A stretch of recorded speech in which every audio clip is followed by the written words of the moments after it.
Good morning, ladies and gentlemen.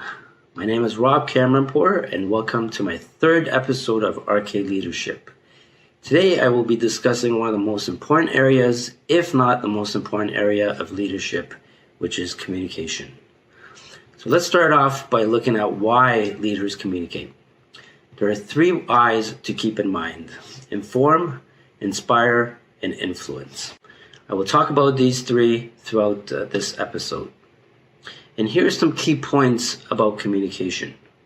Did you know that communication issues make up the top 5 list for employee dissatisfaction?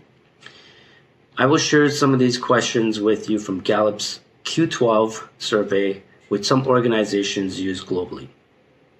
Note that words have little meaning compared to other channels of communication, which comprises of words, which is 7%, tone 38%, and body language, which is 55%. We tend to believe more of what we see in action and feel in tone than that we hear in words. Good communication creates relationships. Be a storyteller. Stories stick. Facts get forgotten. When you want to convey a key point, find a story to wrap it around. And here's some roadblocks to communication. These are the reasons why most communication efforts fail.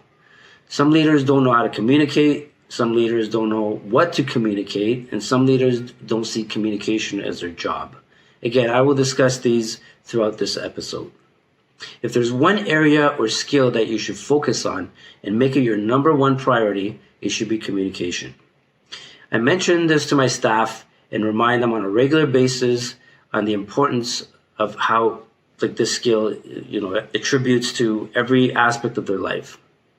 I believe that the root cause of 90% of the issues are due to poor, lack, or miscommunication.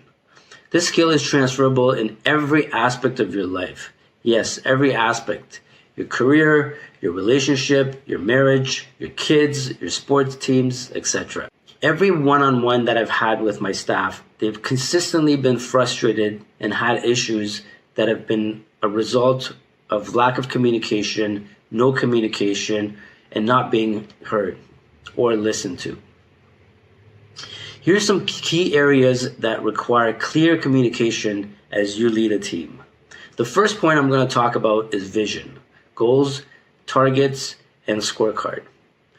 You will require to communicate not only the vision of the company, for those who don't know or understand it, but your vision for the team. Every year you'll be given or need to develop goals, targets, and a scorecard for your company, department, or team, specifically dedicated to your teams. You will need to clearly understand these goals first and communicate them to your team. You will need to address these questions pertaining to these goals and how the targets are derived. Please ensure that you're transparent and honest with your team, and if you don't have the answer to the question, let them know that you'll find out and get back to them. There's no shame in that, and they will appreciate your honesty. But make sure that you do get back to them and keep your promise and lead by example.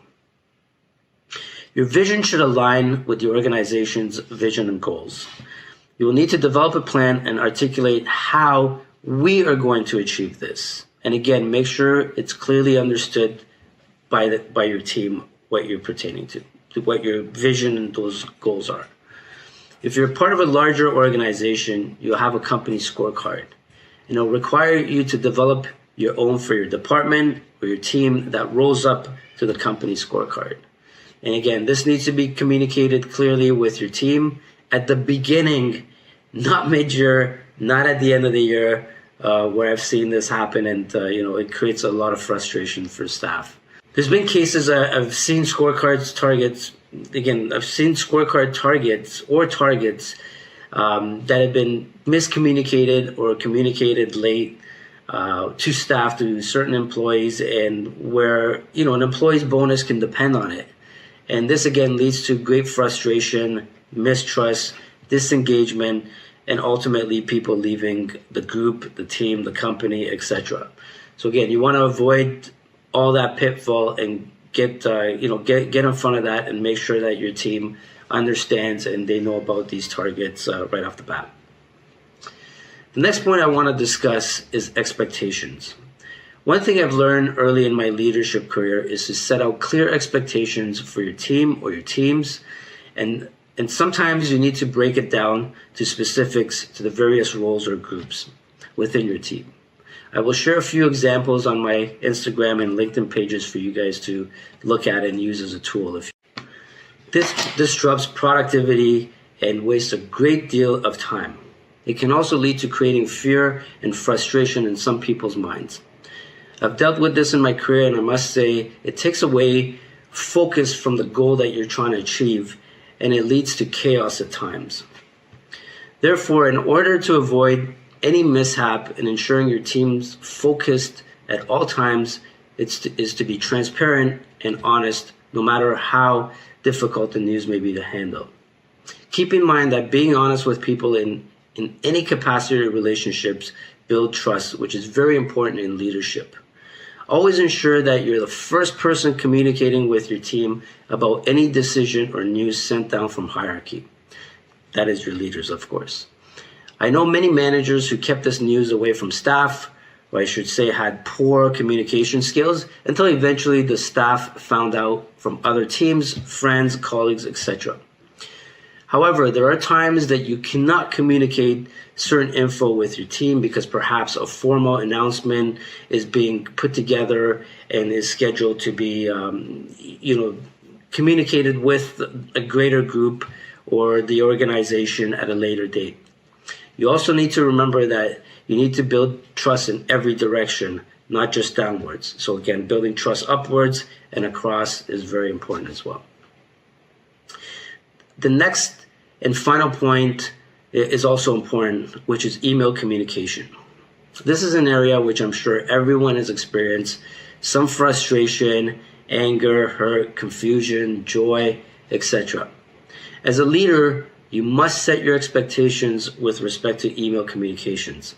Again, I will share my set of expectations as discussed earlier and post it on my sites. A few key notes that you need to know and understand is that when it comes to emails, you cannot see the other person's expressions, body language, or emotions, and they cannot see yours.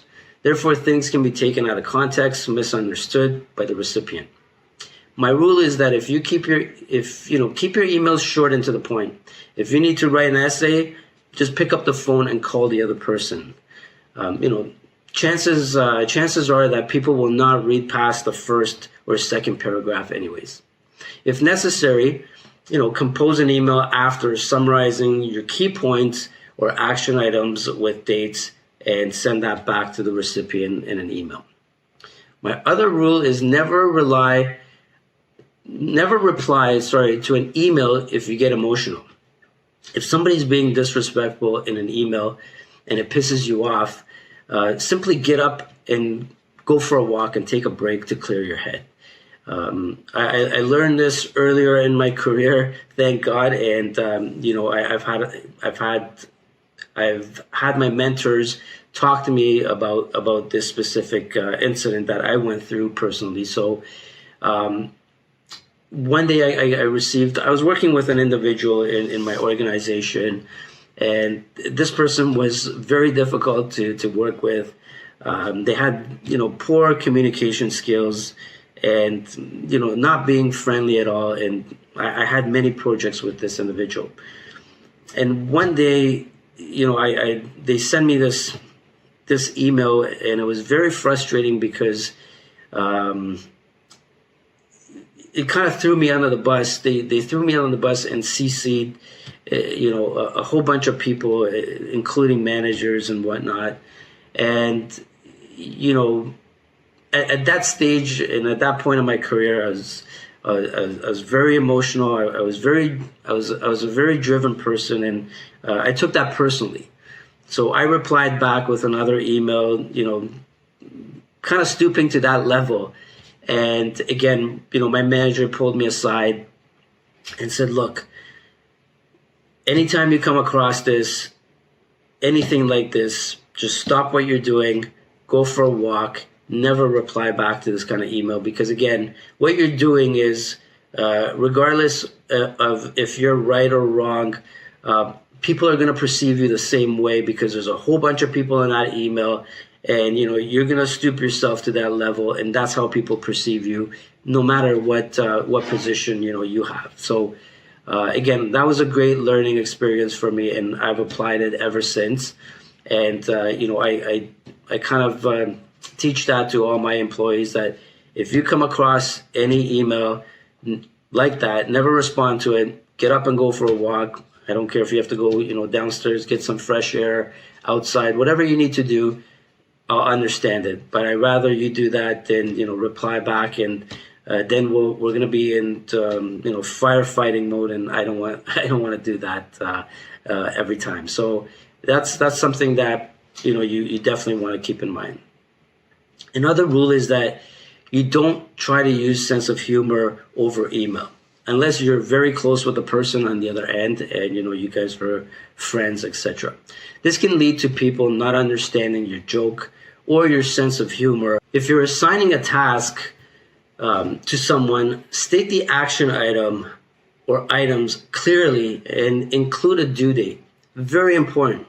If you send me an email asking for me to do something and you don't have a required due date, it'll go right to the bottom of my to-do list, and the chances are I'll miss it, or someone will miss that email that might have been urgent for you.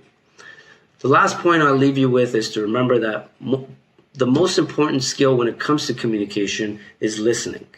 Not just to prep and your rebuttal and your answer, but trying to truly understand what is being communicated. You might have heard of the term active listening, talking less, and listening more. Please practice these skills along with anything else you might have learned during this episode. That will wrap it up for this episode, and please stay tuned for my weekly videos where I'll be discussing various areas of leadership in greater detail to help you become a successful leader. I greatly appreciate your time, and please subscribe to this channel if you found it useful, and send me your comments, questions, and feedback. Remember, you don't need a title to lead, and titles don't make you a leader. Get out there and practice your leadership skills. Till next time, take care. Bye.